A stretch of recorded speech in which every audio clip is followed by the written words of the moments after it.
إن الحمد لله نحمده ونستعينه من يهده الله فلا مضل له ومن يضلل فلا هادي له وأشهد أن لا إله إلا الله وحده لا شريك له وأشهد أن محمدا عبده ورسوله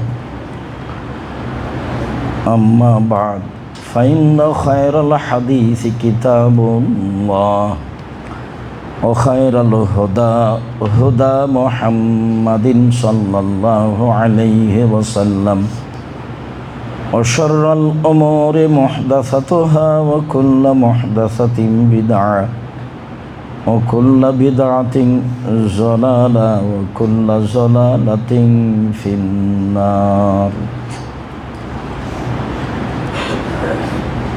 أعوذ بالله من الشيطان الرجيم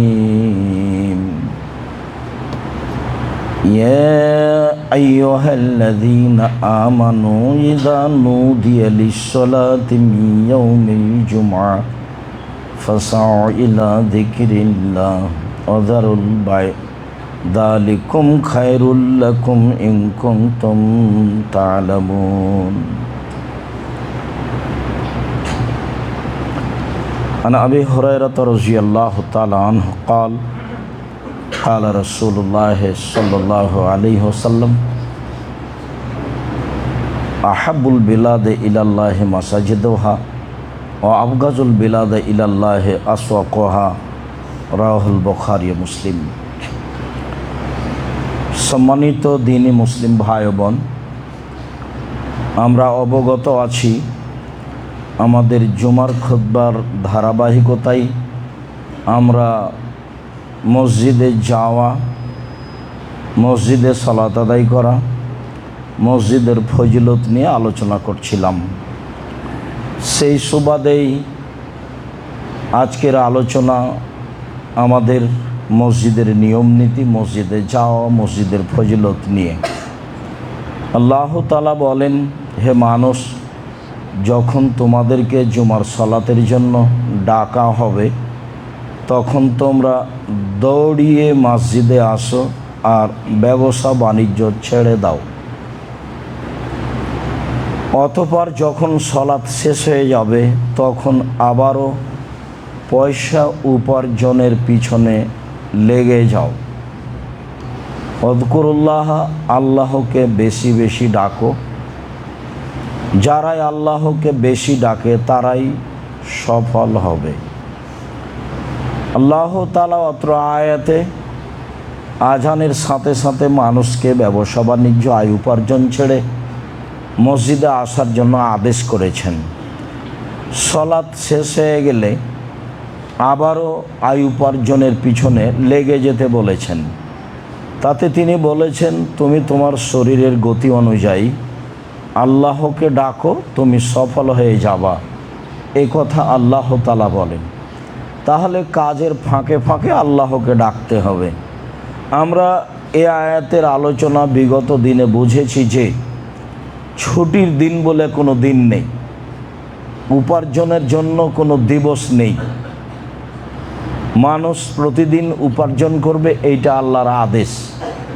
সেটা জুমার দিন হোক, সেটা শনিবার হোক, সেটা রবিবার হোক, সেটা কোনো জন্মদিবস হোক, সেটা যে দিবসই হোক না কেন, আয় উপার্জন বন্ধ করে অন্য কোনো কাজে লাগবে, আল্লাহ রাসূল তা নাকচ করেছেন।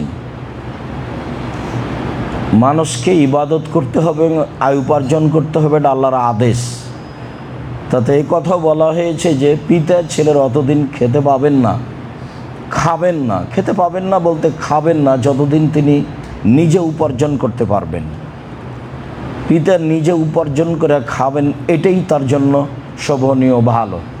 যদি আল্লাহ রাসূল বলেছেন ছেলে ও ছেলের সম্পদ তার পিতার, ছেলে নিজেই নিজের মালিক নয়, ছেলে এবং তার ছেলের অর্থ সম্পদ তার পিতার, এ কথা আল্লাহ রাসূল বলেছেন। তারপরেও পিতা যতদিন কাজ করে খেতে পারবে তিনি কাজ করে খাবেন, এটাই আল্লাহর আদেশ। সম্মানিত দিনী ভাই বোন, বিষয়টি মসজিদের সাথে সম্পৃক্ত।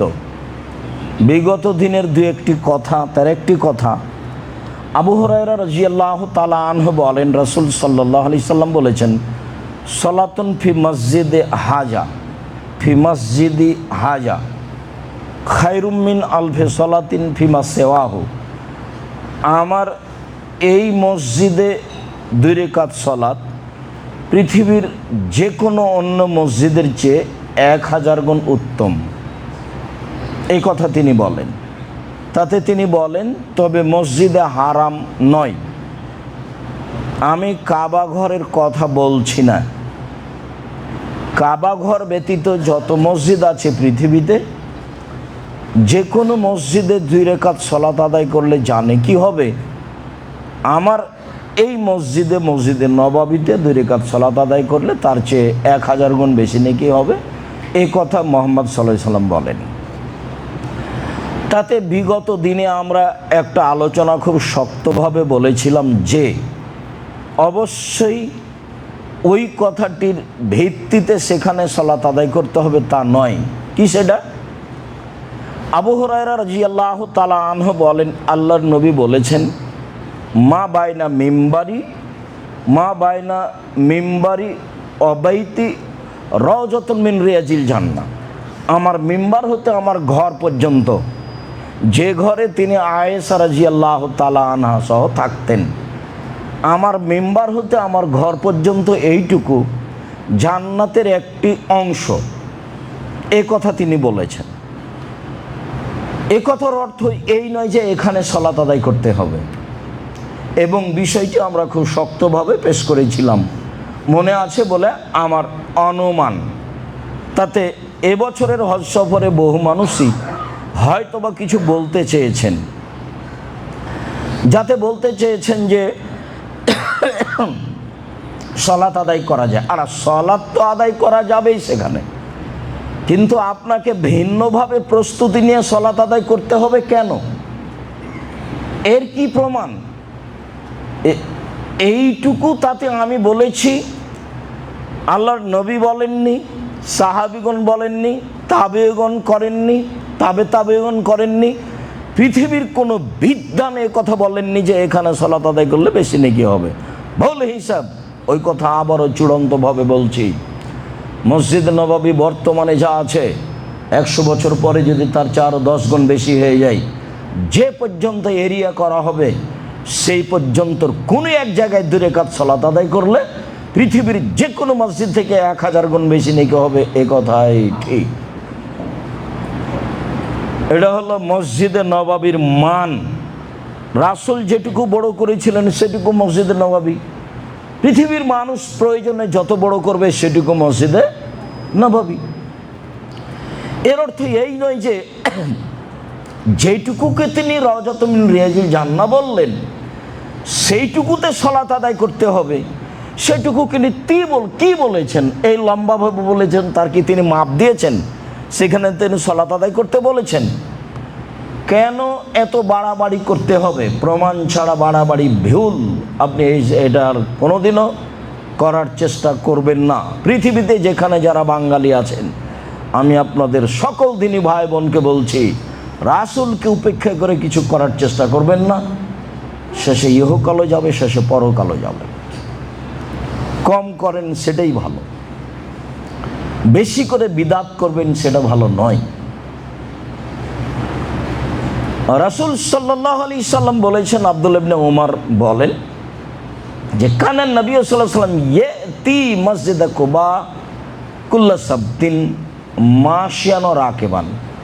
আল্লাহর নবী মসজিদে নববী থেকে প্রত্যেক সপ্তাহে একদিন বা শনিবার তিনি পায়ে হেঁটে বা বাহনে উঠে কুবা মসজিদে যেতেন।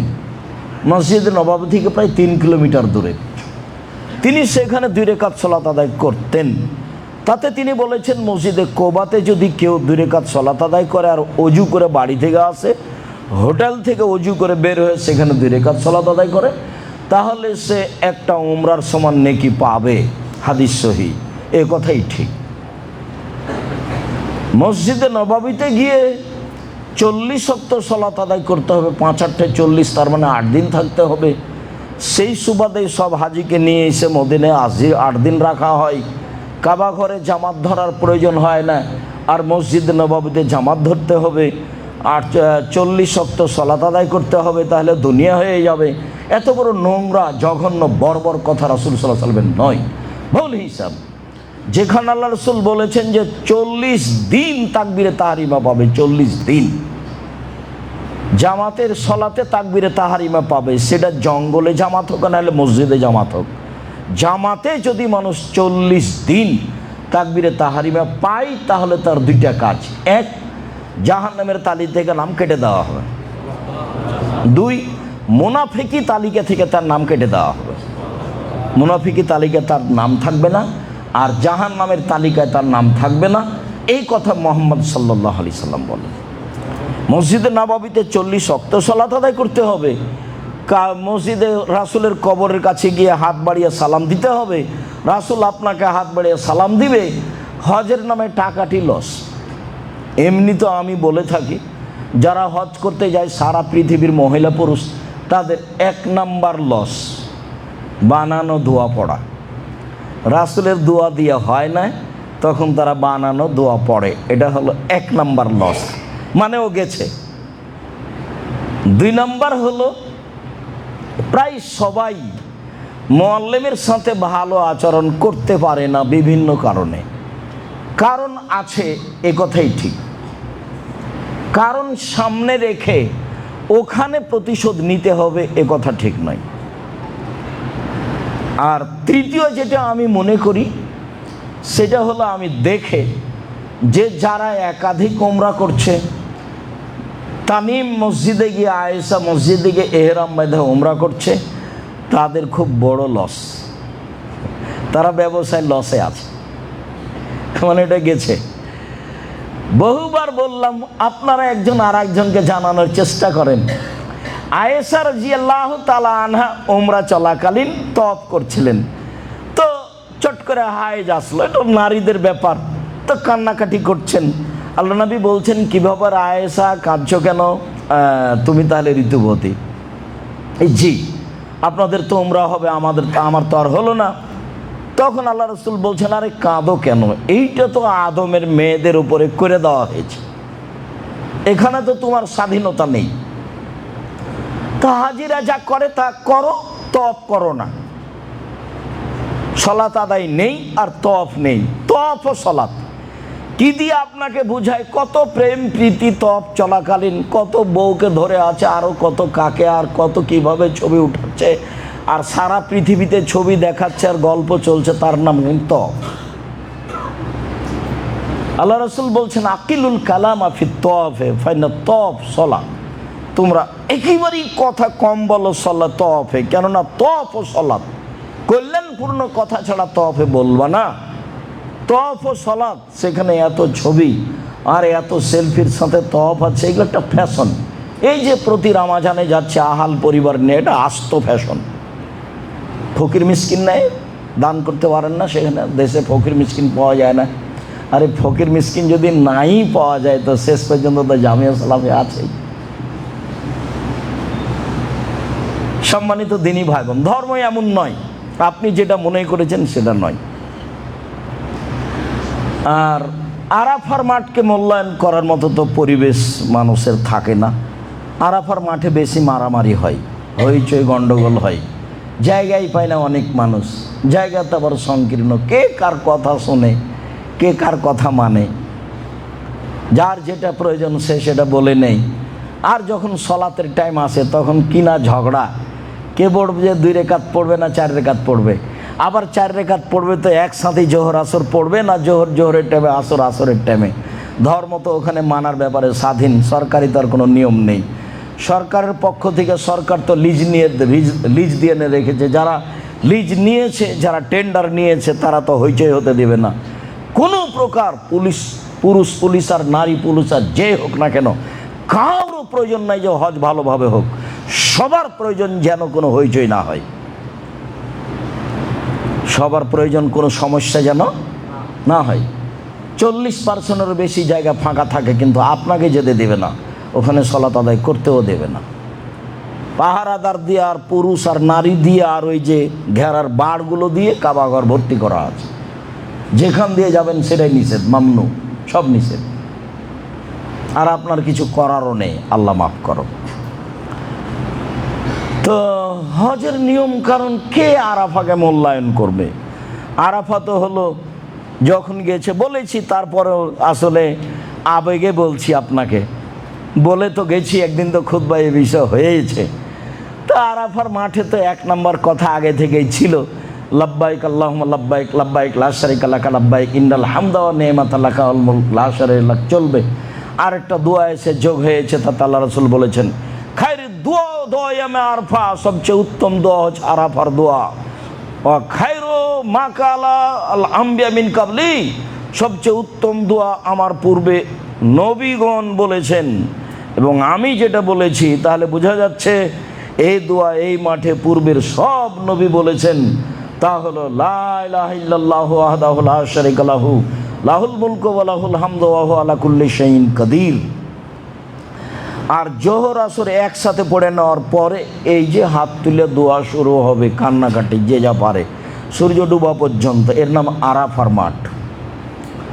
আরাফার মাঠে আল্লাহ তাআলা বলেন ফেরেশতাদেরকে, ফেরেশতা দেখো তো আমার দাস দাসী এলোমেলো চুলে ধুলাবালি মেখে কি বলে। দেখো তো ফেরেশতা আমার দাস দাসী পুরুষ নারী এলোমেলো চুলে ধুলাবালি মেখে রোদের মধ্যে কি বলে। ওরা যা বলে সেটা আমি করে দিলাম। আল্লাহ রাসূল বলছেন, বেলাল একটু জনগণকে থামতে বলো। আমি জনগণকে থামতে, চুপ থাকতে বললাম, মানুষ তো অনেক। আল্লাহ রাসূল বললেন, জনগণ শোনো, জিবরাইল এখনই আমার কাছে এসেছিলেন। জিবরাইল আমাকে বললেন, মোহাম্মদ আল্লাহ আপনাকে সালাম দিয়েছেন। এক। দুই, মোহাম্মদ আল্লাহ তাআলা আরাফাবাসী এবং মুজদালিফাবাসীকে ক্ষমা করে দিয়েছেন। তিন, আরাফাবাসী যারা আরাফায় উপস্থিত হয়েছে তাদের জিম্মেদারি আল্লাহ নিয়ে নিয়েছেন। সেখানে চলছে হইচই, কে কাকে মানে। আর আসরের পর থেকে হইচই, চলো চলো আগে গাড়িতে উঠো। গাড়িতে উঠলে আপনি দোয়া করতে পারবেন? কোথায় ব্যাগ, কোথায় বউ, কোথায় ছেলে মেয়ে, কোথায় কি, কোথায় ইবাদত গেছে ধুয়ে, শুধু খালি হইচই। যা দেখেছেন বা দেখছেন, যা বাস্তবে আপনি কোনোদিন গেলে দেখবেন। যাক, বলছিলাম রাসূল সাল্লাল্লাহু আলাইহি সাল্লাম প্রত্যেক দিন, প্রত্যেক সপ্তাহে শনিবারে পায়ে হেঁটে বা বাহনে উঠে মসজিদে কুবাতে যেতেন। কোনো দিন গেলে মসজিদে কুবাতে যেতে হবে 2 রাকাত সালাত আদায়ের জন্য। রাসূল সাল্লাল্লাহু আলাইহি সাল্লাম বলেছেন তাতে কবুল হজের সমান নেকি হবে। উল্লেখ্য যে এখানে একটি কথা বিগত জুমায় হয়তো বা অনেক মহিলা বা পুরুষ বুঝতে পারেননি। সেটা হলো এই যে মসজিদের নববীতে 1000 গুণ বেশি নেকি হবে। আর বলেছিলাম কাবা ঘরে কি হবে? কাবা ঘরে 1,00,000 গুণ বেশি নেকি হবে। এই হাদিসটাতে একটু ত্রুটি রয়েছে, তবে লক্ষের বেশি হবে মর্মে যত হাদিস আছে সবই সহি। লক্ষের বেশি, লক্ষের বেশি, লক্ষের বেশি, বোঝা যায় না কথা। তাতে মনে হয়েছিল বিগত জুমায় আলোচনার এক পর্যায়ে কিছু মহিলা বা কিছু পুরুষ বুঝতে ভুল করেছিলেন যে কাবা ঘরে লক্ষের বেশি, সব হাদিস লক্ষের বেশি, সব সহি। হজ করতে গিয়ে, উমরা করতে গিয়ে মানুষ যেটা লসে থাকে, লাভটা ভুলে গিয়ে, সেটা যেগুলো লসের কথা বললাম, আর লাভে যেটা ছিল সেটা করতে পারে না। সেটা হলো কাবা ঘরে তওয়াফের চেয়ে আর কোনো দামি ইবাদত নেই। তওয়াফ শুরু করলে পা যতবার উঠাবে তত 10টা পাপ মিটে যাবে আর 10টা নেকি লিখা হবে। পা নামালে 10টা পাপ মিটে যাবে আর 10টা নেকি লিখা হবে। আর রুকনে ইয়ামানি থেকে হাজরে আসওয়াদ পর্যন্ত গেলে তার পাপ মুছে দেওয়া হবে। এটা হলো তওয়াফ। তাতে আল্লাহ রাসূল বলেছেন 24 ঘন্টা সালাত চলবে, তওয়াফ চলবে, এখানে কোনো নিষিদ্ধ সময় নেই। তাতে তিনি বলেছেন 24 ঘন্টা সালাত চলবে, কোনো নিষিদ্ধ সময় নেই।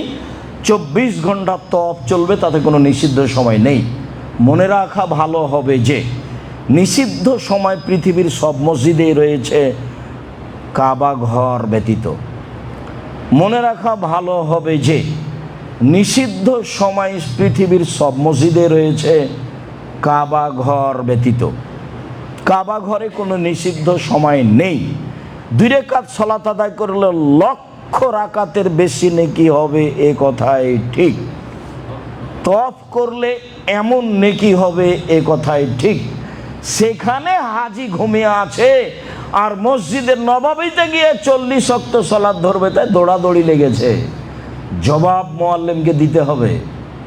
যারা দায়িত্ব পালন করছে, যারা বই লিখেছে, তাদের দিতে হবে। আমার বুঝে আল্লাহ আমাকে মাফ করো, আমি আমার তদন্তে বলছি, আমার চূড়ান্ত, আমার কথাই চূড়ান্ত এ কথা নয়। তবে আমার তদন্তে আমি বলছি শতকরা 95 থেকে 98 জন, 1999 জন মানুষের হজ হয় না। এবং প্রায় বই মিথ্যা কথা লেখা আছে, 2-1টার কথা বলতে পারছি। প্রায় বই ধর্মের নামে মিথ্যা কথা আছে হজের বই।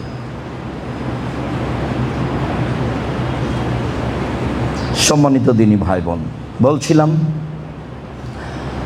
উসাইদ রাদিয়াল্লাহু তাআলা আনহু বলেন, রাসূল সাল্লাল্লাহু আলাইহি সাল্লাম বলেছেন, ইজা দাখালা আহাদুকুমুল মসজিদা ফালিয়াকুল আল্লাহুম্মা ইফতাহ লি আবওয়াবা রাহমাতিক। কোনো ব্যক্তি যখন মসজিদে ঢুকবে তখন সে যেন বলে, আল্লাহ আমার জন্য তুমি তোমার রহমতের দরজা খুলে দাও।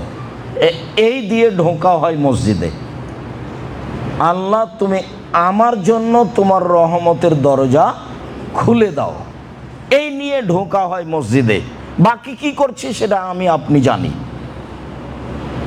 ওয়াইদা খারাজা ফালিয়াকুল, আর যখন মসজিদ থেকে বের হবে তখন বলবে, আল্লাহুম্মা ইন্নী আসআলুকা মিন ফাদলিক, আল্লাহ আমি তোমার কাছে অনুগ্রহ চাচ্ছি। এখন কাজে নামবো,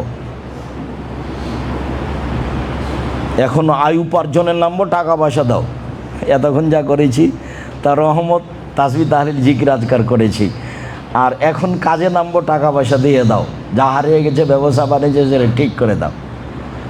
এখন বের হচ্ছে আয় উপার্জনের জন্য। আল্লাহুম্মা ইন্নী আসআলুকা মিন ফাদলিক, আল্লাহ আমি তোমার অনুগ্রহ চাচ্ছি। কি অনুগ্রহ? জমি জায়গা, বাড়ি ঘর, আহাল পরিবার, ছেলে মেয়ে, টাকা পয়সা, যা কিছু দুনিয়াতে প্রয়োজন। আবু কাতাদা রাদিয়াল্লাহু তাআলা আনহু বলেন, রাসূল সাল্লাল্লাহু আলাইহি সাল্লাম বলেছেন, ইজা দাখালা আহাদুকুমুল মসজিদা ফালিসাল্লি রাকাতাইনি ক্বাবলা ইয়াজলিসা। যখন তোমাদের কোনো ব্যক্তি মসজিদে প্রবেশ করবে তখন সে যেন বসার পূর্বে 2 রাকাত সালাত আদায় করে। মনে রাখা ভালো হবে যে মসজিদে ঢুকে 2 রাকাত সালাত আদায় করতে হবে, বসার জন্য, অপেক্ষা করার জন্য।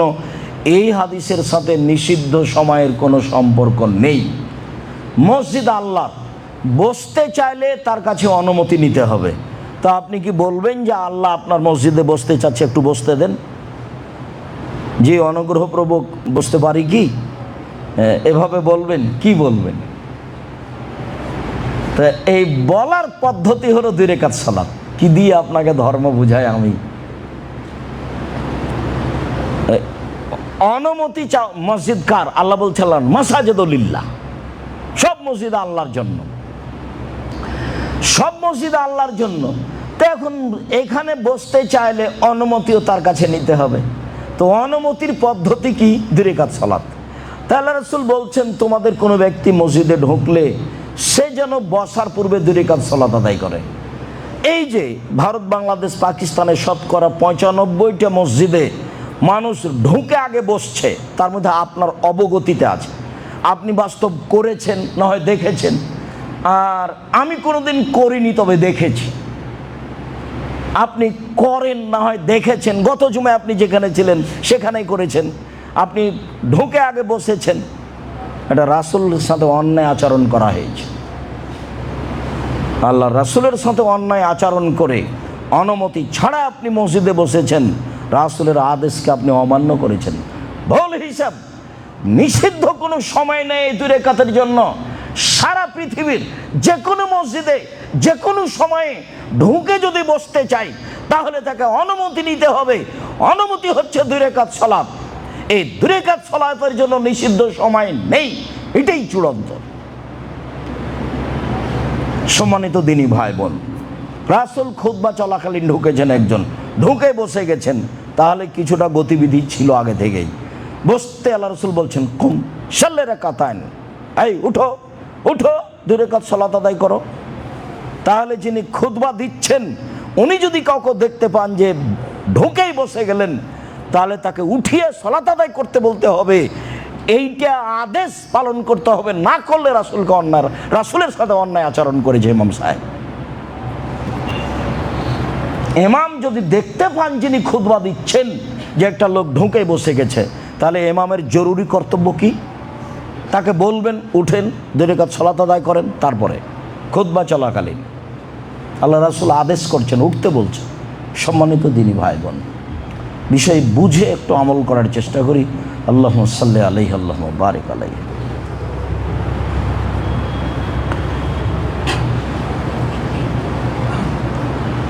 কাব ইবনে মালিক রাদিয়াল্লাহু তাআলা আনহু বলেন, লা ইয়াকদামু রাসূলুল্লাহ সাল্লাল্লাহু আলাইহি ওয়াসাল্লাম মিন সাফারিন ইল্লা নাহারান ফি যুহা। রাসূল সাল্লাল্লাহু আলাইহি ওয়াসাল্লাম যখনই সফর থেকে বাড়িতে আসতেন তখন সাধারণত সকাল 8টা-9টা দিনে আসতেন। রাতে তিনি বাড়িতে প্রবেশ করতেন না, সাধারণত তিনি দিনে আসতেন সফর থেকে। ওয়াইদা কাদেমা বাদাবিল মসজিদ, সফর থেকে বাড়িতে আসলে আগে মসজিদে ঢুকতেন। ফসল্লা ফিহা রাকাতাইনে, তারপর মসজিদে ঢুকে 2 রাকাত সালাত আদায় করতেন। সুমা জালাসা ফিহে, তারপর সেখানে বসতেন। তাহলে বাহির থেকে কেউ যদি বাড়িতে আসতে চায় সফর থেকে, তাহলে সফর থেকে বাড়িতে আসলে বাড়িতে ঢোকার সুন্নাত কি? আগে মসজিদে ঢুকতে হবে, মসজিদে ঢুকে 2 রাকাত সালাত আদায় করতে হবে। মানুষজন কেউ থাকলে ওখানে বসে একটু কথা বলতে হবে 2-1 মিনিট 2-4 মিনিট, তারপরে বাসে আসতে হবে। এটাই সুন্নাত।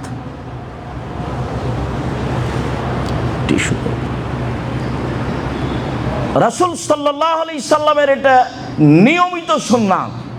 আমরা যখন আসব তখন এইটুকু সুন্নাত পালন করার চেষ্টা করতে হবে।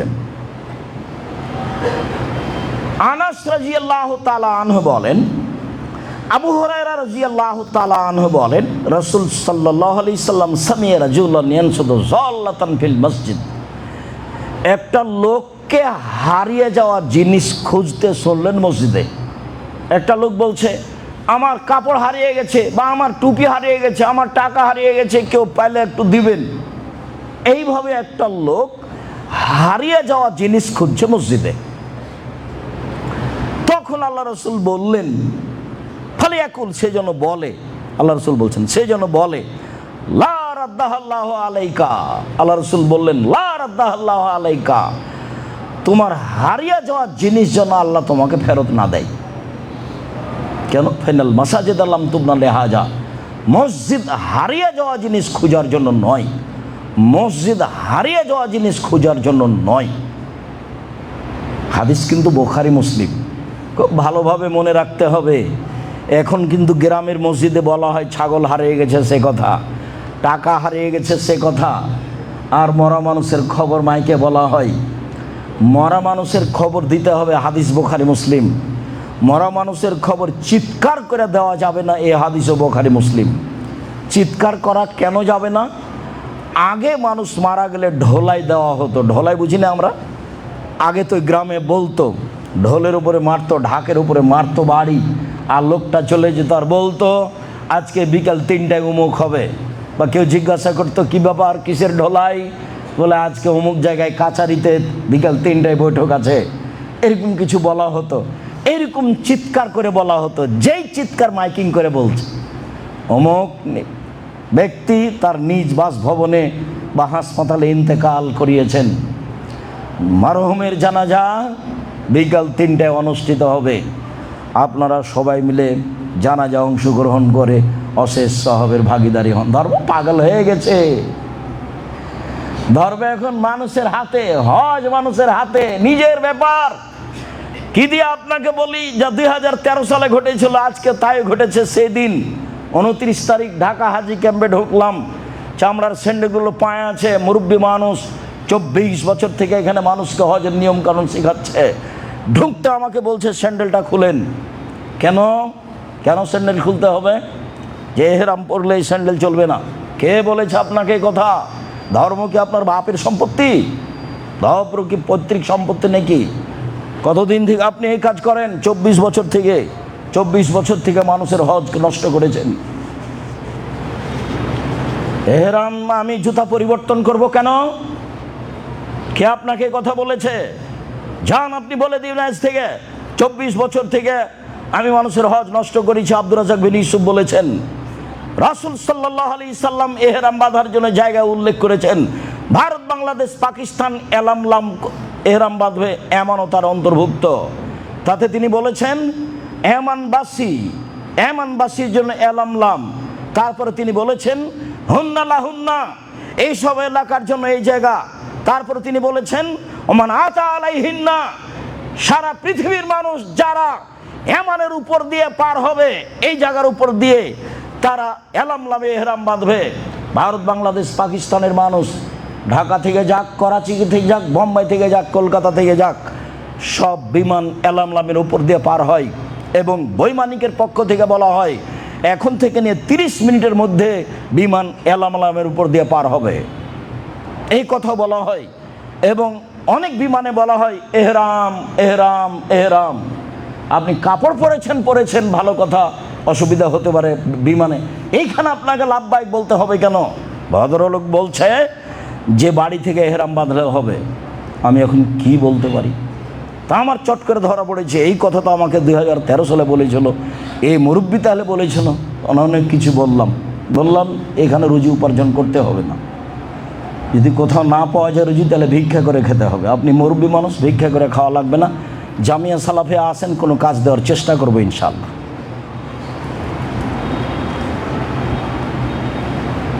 ধর্ম নিজের হাতে চলে গেছে, স্বাভাবিক ব্যাপার।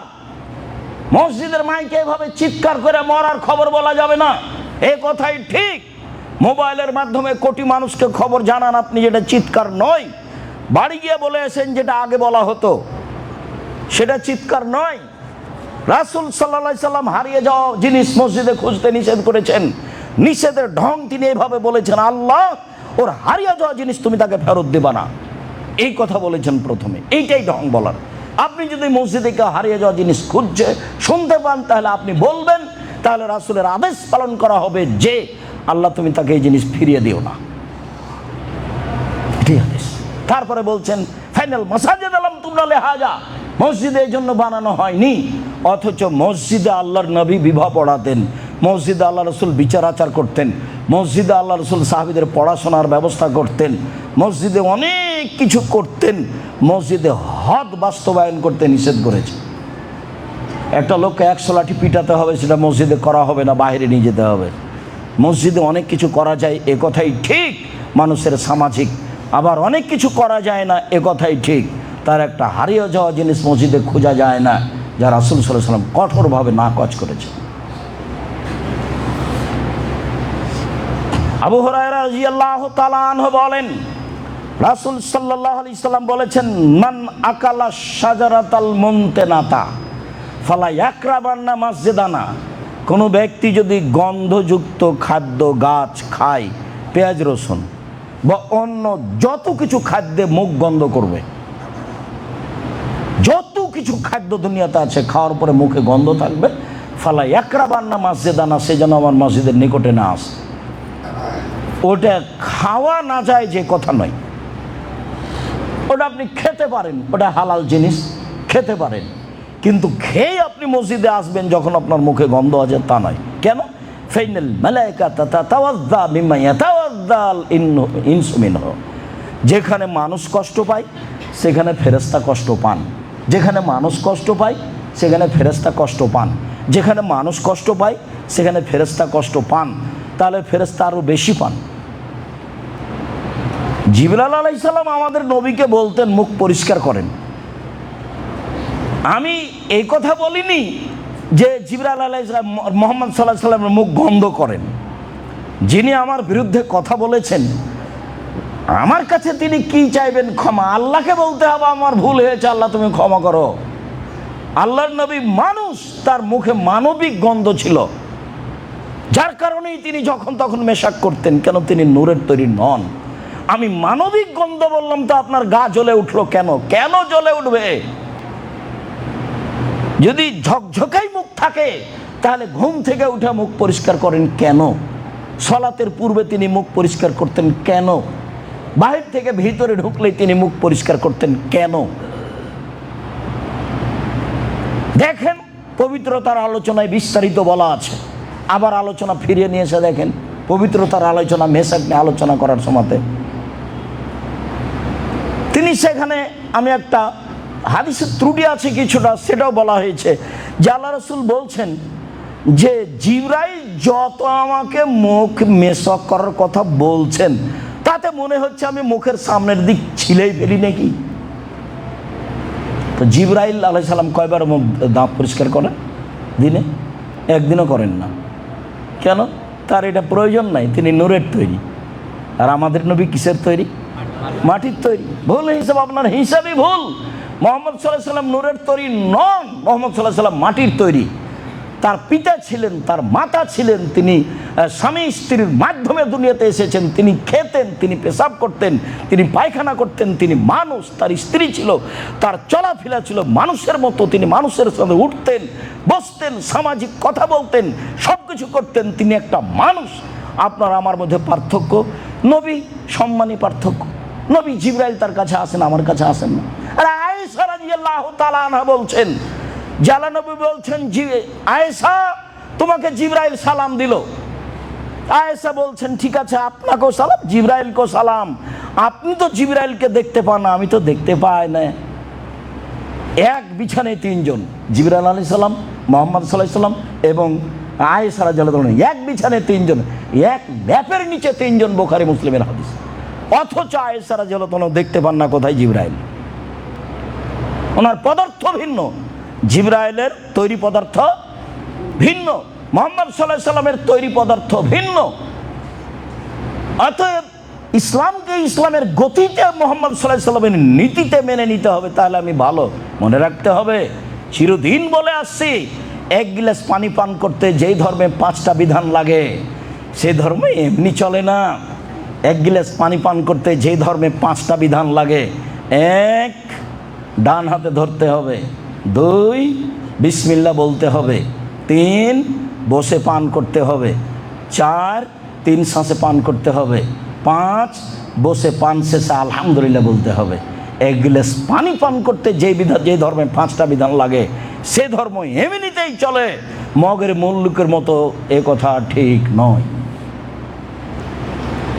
আনাস রাদিয়াল্লাহু তাআলা আনহু বলেন, রাসূল সাল্লাল্লাহু আলাইহি সাল্লাম বলেছেন, আল বোজাকু ফিল মসজিদে খাতিয়াতুন ওয়া কাফফারাতুহা দাফানুহা। মসজিদে থুথু ফেলা পাপ, গুনাহ, সিকান, থুতু, শ্লেষা, ময়লা, আবর্জনা। আপনার জানা অনুপাতে যার নাম আবর্জনা, যার নাম ময়লা, আপনি মসজিদে ফেলতে পাবেন না। আর যদি পড়েই যায় বা ফেলে দেওয়াই হয় তো কাফফারাতুহা দাফানুহা, এই পাপের কাফফারা হচ্ছে তা পরিষ্কার করতে হবে, মিটিয়ে দিতে হবে। আল্লাহ বলছেন ইব্রাহিম আলাইহিস সালামকে, বাপ বেটাকে মসজিদ পরিষ্কার করে রাখেন। যারা তওয়াফ করতে আসবে তাদের জন্য, যারা সালাত আদায় করবে তাদের জন্য। ইব্রাহিম আলাইহিস সালামকে বলছেন আল্লাহ, আর ইসমাইল আলাইহিস সালামকে বলছেন মসজিদ পরিষ্কার করে রাখেন। তাহের বাইতি লিত তায়েফিন, আমার ঘর পরিষ্কার করে রাখেন। এবারে সরকারিভাবে মসজিদ নববীকে পরিষ্কার করা হয়। একটা খেজুরের বীজ আপনি যদি ফেলে দেন সেটা 3 মিনিট পড়ে থাকবে, এটা মনে হয় না। 30 সেকেন্ডের মধ্যে সেটা উঠিয়ে নেওয়ার মানুষ আছে। হাজার হাজার লাখ লাখ কর্মচারী মানুষ আছে তাকে পরিষ্কার করার জন্য। তো ওই মসজিদ, সেখানে আপনার আবর্জনা পড়ে থাকে কি করে? সেখানে আপনি কেমন একটা কর্মচারী রেখেছেন, ওইদিকে পেশাবখানা, ওইদিকে পায়খানা, ওইদিকে আবর্জনা, ওইদিকে ল্যাব, ওইদিকে তোষক, সব কিছু যতটুকুর নাম সালাত আদায় করার জায়গা ততটুকু একবারে ঝকঝকে করে রাখবেন, এটাই ঠিক।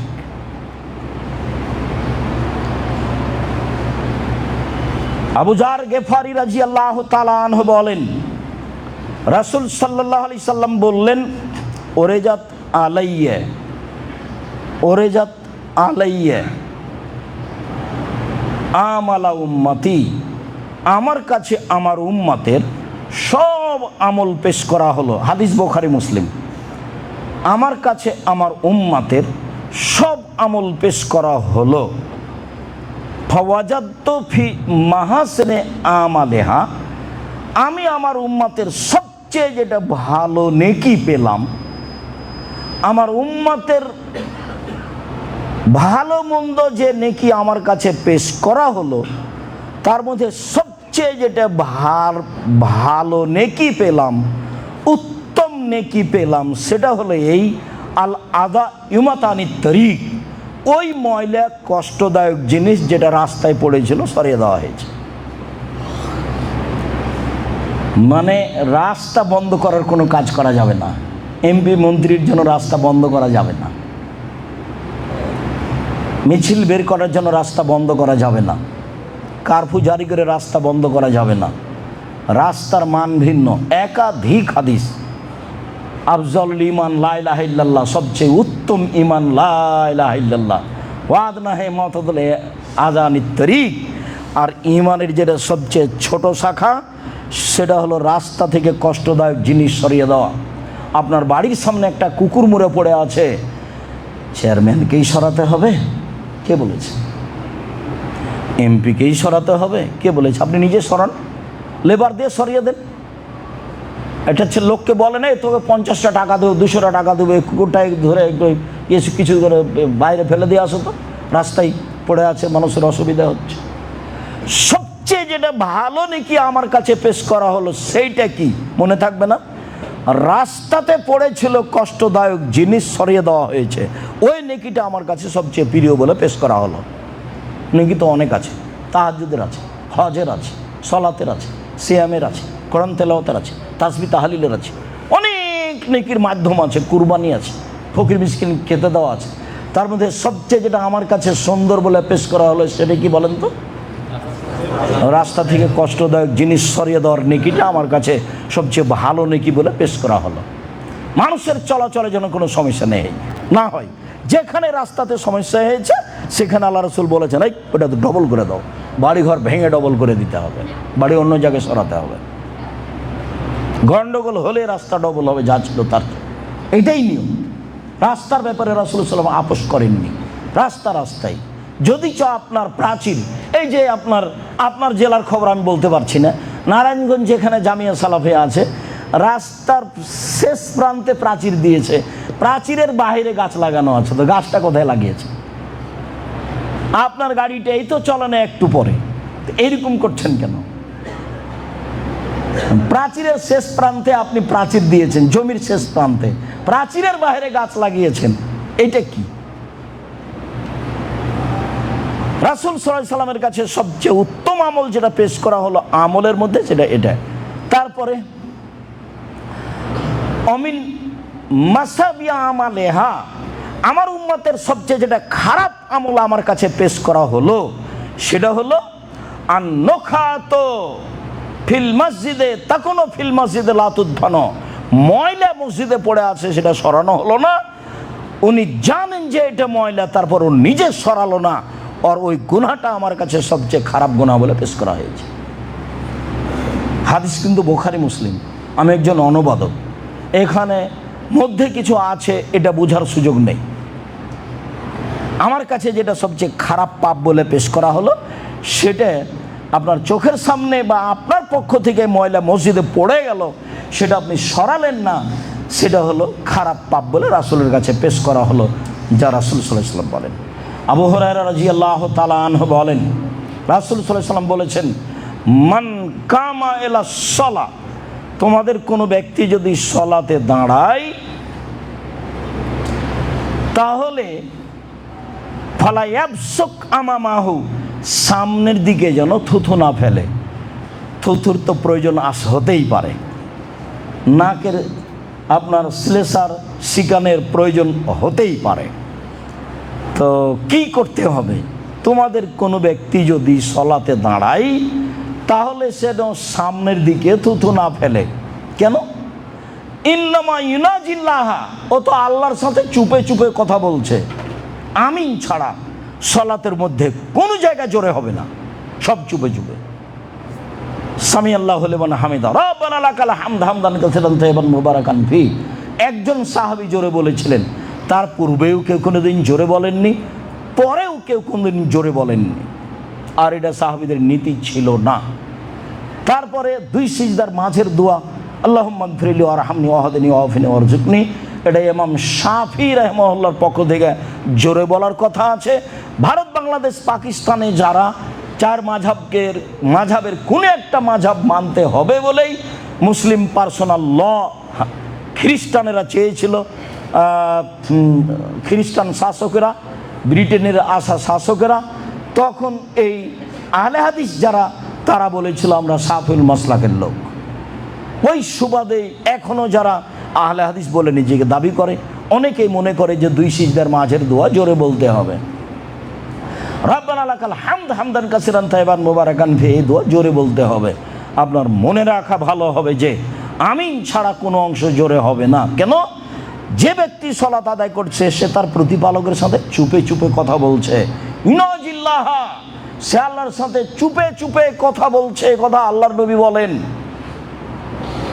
তারপরে বলছেন ওয়ালা ইয়াবসুকান ইয়াসারিহি ইয়ামিনিহি, ডান দিকে যেন থুথু না ফেলে। কেন? ফাইনান ইয়ামিনিহি মালাকান, ডান দিকে ফেরেশতা রয়েছেন। তাহলে বাম দিকে ফেরেশতা থাকে না, বিশেষ যারা কিছু করে তারা ডান দিকেই থাকে। আল্লাহ রাসূল তো এভাবে বলছেন, এখন বলছেন ওয়াল ইয়াবসুকান ইয়াসারিহি, বাম দিকে থুথু ফেলে যেন, আও তাহাতা রিজলিহি, পায়ের নিচে ফেলে যেন, ও ফিরাতিন তাহাতা রিজলিল ইসরা, বাম পায়ের নিচে ফেলে যেন। এই পর্যন্ত বুখারী মুসলিম। অন্য হাদিসে এসেছে যে এছাড়াও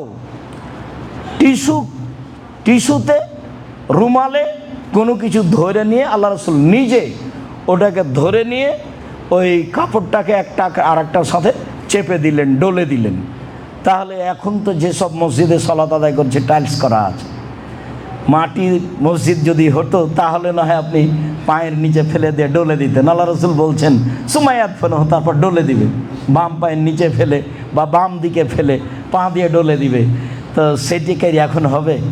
তাহলে এখনকার জন্য পথ আর একটা হাদিস আছে, সময়ের গতিতে আবারও আসবে, তখন বলবো। আপাতত আজকের মতো ওই অংশ থেকে এটুকু বলে রাখলাম যে থুথু টিস্যু পেপারে ধরে নিতে হবে, ঠিক থুথু বা এরকম কিছু নাক থেকে আসুক, যেটা থেকে আসুক না কেন, ময়লা কিছু সালাত চলাকালীন যদি প্রয়োজন হয় ধরে নেওয়ার, তাহলে টিস্যু পেপারে বা কাপড়ে ধরে নিতে হবে। কাপড়ে ধরে নিয়ে আপনার জন্য যেটা সহজ হয়, আল্লাহ রাসূল এভাবে দেখালেন, তিনি এভাবে ডলে দিলেন। এভাবে ডলে দিলে নগদ যেটা রূপরেখা সেটা থাকবে না, কাপড়ের সাথে কী হয়ে যাবে, মিশে যাবে, যেটা মানুষের প্রয়োজন। এখন তো টাইলসের মসজিদ, শেষ বাক্যটা তো কিয়ামত পর্যন্ত চলবে। যেই মসজিদে হোক না কেন, হীরা মুক্তা মানিক্যর স্বর্ণের, যেটাই হোক, এটাই পদ্ধতি, এটাই নিয়ম, এটাই সুন্নাত। মসজিদের বিষয় বলছিলাম। আয়েশা রাদিয়াল্লাহু তাআলা আনহা বলেন, রাসূল সাল্লাল্লাহু আলাইহি সাল্লাম বলেছেন, লানা রাসূলুল্লাহ সাল্লাল্লাহু আলাইহি সাল্লাম ফি মারাজিহি আল্লাতী লাম তাকুম। আল্লাহ রাসূল ওই অসুস্থ অবস্থায় বলেছিলেন যেই অসুস্থতা থেকে তিনি আর ভালো হননি, যাতে তিনি আয়েশা রাদিয়াল্লাহু তাআলার কোলেই ইন্তেকাল করেছেন, দুনিয়া ত্যাগ করেছেন।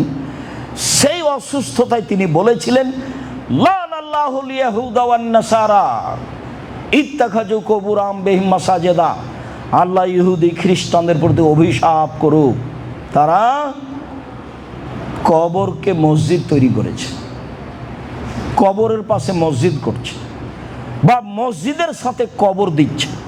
মানুষ মনে করছে যে মসজিদের পাশে কবর দিতে হবে, মানে কবি নজরুল ইসলাম বুঝতে পারেনি, বলেছেন মসজিদের পাশে কবর দিও ভাই। তাহলে কবরের শাস্তি হতে এই গুনাহ আর পাইবে রেহাই। ওইসব বাক্য বলা আছে, যেটা বক্তব্যের কোনো জায়গায় বলা আছে যে কবি নজরুল ইসলাম ভুল বলেছেন, মসজিদের পাশে কবর দিয়ে যদি গুনাহ মাফ হয়ে যায়, তাহলে তো ধনী মানুষ বাড়িতে একটা করে মসজিদ করবে, সামনে যা করলাম, বাড়ি ঘরে করলাম, একটা মসজিদও করি, ছেলেরাকে বলে যাবে মসজিদের পাশে আমার কবর দিও। ভুল হিসাব। যদি আপনার পিতার কবর কাবা ঘরের নিচে ঢুকিয়ে দেওয়া হয় 1 পয়সা লাভ হবে না। বহুদিন আগে থেকে এই কথা বলে আসছি। কাবা ঘরের নিচে যদি আপনার পিতার কবর দিয়ে দেওয়া হয় 1 পয়সা লাভ হবে না। আমল অনুযায়ী বিচার হবে, এই কথাই ঠিক। জন্দব রাদিয়াল্লাহু তাআলা আনহু বলেন, রাসূল সাল্লাল্লাহু আলাইহি সাল্লাম বলেন, আলা ওয়াইন্না মান কানা কাবলাকুম কানু ইয়াত্তাখিজুনা কবুর আম্বিয়াহিম ওয়া সালিহিম মাসাজিদা। অতীতের মানুষেরা নবী এবং সৎ মানুষের কবরে মসজিদ তৈরি করত। তাহলে এই কথা নতুন নয়, যুগ যুগ ধরে চলে আসছে, শতাব্দীর পর শতাব্দী চলে আসছে যে মানুষ কবরকে মসজিদ তৈরি করে, মসজিদের পাশে কবর দেয়। হাজার হাজার বছর আগের কথা, শো বছর আগের কথা, মানুষেরা সৎ মানুষের কবরকে, নবীগণের কবরকে মসজিদ তৈরি করত। এই কথা আল্লাহ রাসূল বললেন। তারপরে বলছেন, লা তাত্তাখিজুল কবুরা মাসজিদান। পৃথিবীর মানুষ, তোমরা কখনো মসজিদকে কবরকে মসজিদ করবা না। পৃথিবীর মানুষ, তোমরা কখনো কবরের উপরে মসজিদ করবা না। তারপরে রাসূল সাল্লাল্লাহু আলাইহি ওয়াসাল্লাম বলছেন, ওয়াইন্নী আনহালাকুম ফি মিনহাজা। আমি এটা তোমাদের নিষিদ্ধ ঘোষণা দিলাম। পৃথিবীর মানুষ, কখনো তোমরা কবরের উপরে মসজিদ নির্মাণ করবা না। ঢাকা শহরে মসজিদের ভিতরে কবর আছে, কোনো পথ নেই 24 ঘন্টার মধ্যে মসজিদ ভেঙে দিতে হবে, আর না হয় ওখান থেকে কবর সরাতে হবে। যদি মসজিদের নামে জমি অক্ষ হয়ে থাকে আগে থেকেই, তাহলে কবর সরাতে হবে, যে কোনো একটা পথে যেতে হবে। কঠোরভাবে বলা আছে। রাসূল সাল্লাল্লাহু আলাইহি সাল্লাম বলছেন, লা তাজলিসু আলাল কবুরে। পৃথিবীর মানুষ, তোমরা কবরের উপরে বসো না। ওয়ালা তুসাল্লু ইলাইহা। কবরের দিকে মুখ করে সালাত আদায় করো না। ওয়ালা তুসাল্লু আলাইহা। কবরের উপরে সালাত আদায় করো না। ওয়ালা তুসাল্লু বাইনাহা। কবরের মাঝে সালাত আদায় করো না। কবর ডান দিকে থাকলে হবে না, বাম দিকে থাকলে হবে না, সামনে থাকলে হবে না, নিচে থাকলে হবে না। মসজিদের ডানে কবর থাকলে মসজিদের সালাত চলবে না, মসজিদের বামে কবর থাকলে মসজিদের সালাত চলবে না, মসজিদের সামনে কবর থাকলে মসজিদের সালাত চলবে না, মসজিদের নিচে কবর থাকলে মসজিদের সালাত চলবে না। কঠোরভাবে না করা আছে। একাধিক দিন আমরা পত্রিকায় লিখেছি, আল ইতিসাম পত্রিকায়। আপনি দয়া করে পত্রিকাটা পড়বেন। আমি তো আপনাকে দিনরাত বলছি, আমি আপনার দিনই ভাই, আপনাকে আমি অনেক ভালোবাসি। আমি মানুষ হিসাবে চেষ্টা করছি সঠিক ধর্ম আপনার কাছে পৌঁছানো, জেনে শুনে সজ্ঞানে। পৃথিবীর কোনো সুবিধার জন্য আমি কোনোদিন আমার জীবনে ধর্ম জাতির সামনে পেশ করিনি। যার কারণে আপনাকে আমি অনুরোধ করি, জুমার দিনে আপনি সহ, আপনার মা বোন সহ, আপনার ভাই বন্ধু ভাবি আত্মীয় স্বজন সহ সবাই আসার চেষ্টা করবেন। আমি আপনার কিছু না কিছু উপকার করবো ইনশাআল্লাহ, জুমার খুতবার শুরু থেকে নিয়ে শেষ পর্যন্ত।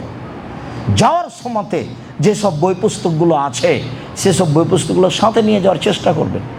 আপনার যদি নিজের প্রয়োজন না থাকে, তা আশেপাশে তো অনেক বেদাতি মানুষ আছে, নেই পাপের কাজকে নেকির কাজ মনে করছে। সেটা শিরক হতে পারে, সেটা বিদাতও হতে পারে। দুনিয়াতে দুটো পাপ আছে, মানুষের ধারণায় সেটা নেকির কাজ। দুনিয়াতে দুইটা পাপ আছে, সেটা মানুষের ধারণায় নেকির কাজ। দুনিয়াতে দুইটা পাপ আছে, যে পাপের নিজস্ব ক্ষমতা আছে, অন্যান্য পাপের নিজস্ব ক্ষমতা নেই। মানুষের ধারণায় নেকির কাজ, অথচ সেটা পাপ। সেটা কি? বিদাত। সেটা কি? শিরক। আর এর নিজস্ব ক্ষমতা হলো বিদাত ইবাদাত কবুল হতে দেবে না যতদিন আপনি না ছাড়বেন। তার ফরজ ইবাদাত কবুল হবে না, তার নফল ইবাদাত কবুল হবে না ও যদি বিদাত করে তাহলে। আর শিরক মানে অতীতের সব নেকি গেছে।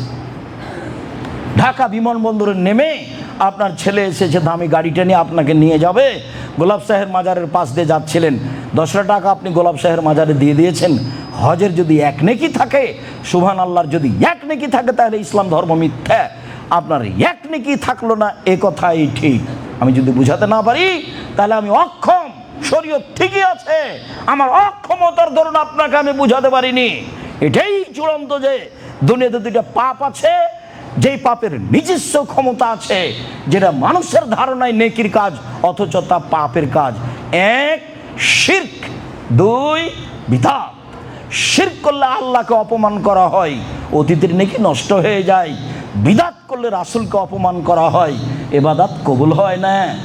নবী বলেছেন এলাম লাম, আর মুরব্বি বলছে বাড়ি থেকে এহরাম বাঁধলে চলবে। তো রাসূল কেন এসেছেন আমি এখন কি দিয়ে বলি? কি ছাই করতে আল্লাহ নবী আসলেন? নাউজুবিল্লাহ মিন জালিক। নবী তো আমার আপনার জন্য এসেছেন। পৃথিবীর কোনো মানুষের যে কথা চলে না, একমাত্র মুহাম্মদ সাল্লাল্লাহু আলাইহি ওয়াসাল্লামের কথা চলে। ওমর যদি বলেন কাল থেকে এহরাম বাঁধতে হবে স্ব স্থান থেকে, সে কথা বাতিল। সম্মানিত দিনী ভাই বোন, আপাতত আজকের মতো আমরা শেষের স্থানে চলে আসলাম। এই বিষয়ে সময়ে কথা আরও বেশি হবে।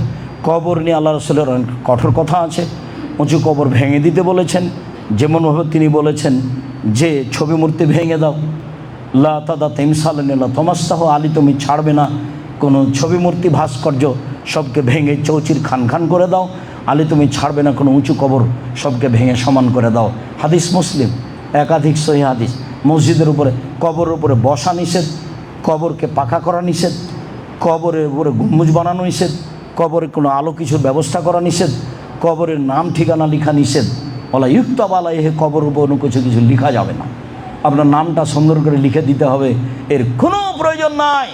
যা কিছু করবেন কিছুই হবে না। ওই লোকটা মারা গেল, সবাই বলছে যে ও তো মোরতাদ, সে কবি, এমন কবরে ফুল চাপালো।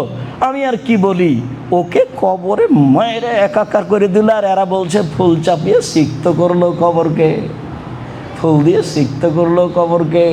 ধর্ম পাগল হয়ে গেছে। কবরের শাস্তি মানুষের হাতে এসেছে। কবরে ফুল দিয়ে কবরকে সিক্ত করলো, কবরবাসীকে শীতল করে দিল ফুল দিয়ে। ধর্ম কি এমন? বিবেচনা করতে হবে মরার আগে। মরে বিবেচনা করে কোনো লাভ নেই। আমি আর আপনি লাশ মাত্র। আজকে মানুষ, একটু পরে লাশ। কিছুই না, কোনো কিছু করার নেই, কোনো পথঘাট নেই যাতে আপনি মানুষকে কিছু জানাতে পারবেন, ছেলে মেয়েকে জানাতে পারবেন কিছু। কবরে কি অবস্থায় আছেন, পৃথিবীতে কোনো এমন পথঘাটই নেই। কোটি কোটি টাকার মালিক হলেও, সারা পৃথিবীর মালিক যদি আপনি হন, তবু আপনার অবস্থা আপনি আপনার পৃথিবীর কোনো মানুষকে জানাতে পারবেন না। তার নাম মরণ, তার নাম কবর। অতএব রাসূল সাল্লাল্লাহু আলাইহি সাল্লামের কথাকে মূল্যায়ন করে, ক্ষমা চেয়ে পরকালমুখী নিজে হয়ে ছেলে মেয়েকে পরকালমুখী করার প্রাণপণে চেষ্টা করে দুনিয়া থেকে বিদায় নিতে হবে। প্রতিপালক তুমি সর্বশক্তিমান, তুমি সব কিছু করতে পারো। তোমার দরবারে জানাচ্ছি, আজকে ইহুদি খ্রিস্টান ক্ষমতা দেখিয়ে মুসলমানের উপরে নির্যাতন চালাবে, নির্দ্বিধায় মুসলমানকে হত্যা করবে। তোমাকে আজিজ বলে বিশ্বাস করি, তুমি পরাক্রমশালী, তুমি বিশাল ক্ষমতার অধিকারী। মানুষ ফেরাউনকে একেবারে নিঃস্ব করে পানিতে ডুবিয়ে দিয়েছ, এটা তোমাকে বিশ্বাস করি। তুমি সর্বশক্তিমান। আজ পৃথিবীর সবচেয়ে শক্তিশালী সম্পদ, সামান্যতম শক্তিশালী জাতি, সামান্যতম ঝড় বৃষ্টি দিয়ে তাকে ধ্বংস করেছ। আজকে তোমার চোখের সামনে, তোমার দৃষ্টিতে কোটি কোটি মুসলিম পুরুষ নারী নির্যাতিত হচ্ছে, একেবারে খোলা মাঠে মারা যাচ্ছে, বাড়িতে হাসপাতালে। তুমি দেখতে পাচ্ছ। তোমার সবচেয়ে শক্তির কাছে আমরা আশা দাবি রেখে বলছি, তুমি এসব অত্যাচারী জালেমকে, ইহুদি খ্রিস্টানকে তোমার ক্ষমতা দিয়ে, তোমার কলাকৌশল দিয়ে ধূলিসাৎ করে দাও। এই দাবি তোমার কাছে রাখছে, তুমি পারো। এমন কোনো কারোর কাছে দাবি করিনি যে করতে পারে না। তোমার কাছে দাবি করেছি তুমি সব কিছু করতে পারো। এরকম ক্ষমতার অধিকারীকে টিপে দেওয়া তোমার কাছে কোনো ব্যাপার নেই। তোমার চোখের সামনে হাজারো পুরুষ নারী নির্যাতিত হয়ে মারা যাবে, এটা আমরা তোমার কাছে চাচ্ছি না। তুমি সর্বশক্তিমান, তুমি আমাদেরকে তোমার ক্ষমতা দেখিয়ে অসহায় পুরুষ নারীকে আমাদের সামনে রক্ষা করো, মুসলিমকে রক্ষা করো। মুসলিম তোমাকে মানে, মুসলিম তোমাকে জানে, মুসলিম তোমাকে চিনে। তুমি মুসলিমকে রক্ষা করো। যারা তোমার নবীকে মানে না, যারা তোমাকে চিনে না, যারা নিজের ক্ষমতায় চলতে চায়, তারা যতই ক্ষমতার অধিকারী হোক, তারা তোমার কাছে খড়কুটারও সমান নয়। অতএব তুমি তাদেরকে ধূলিসাৎ করে দাও। তোমার দরবারে জুমার খুতবার শেষে এই ধরালো দাবি দাওয়া রেখে আজকের জুমার খুতবা এখানেই শেষ করলাম।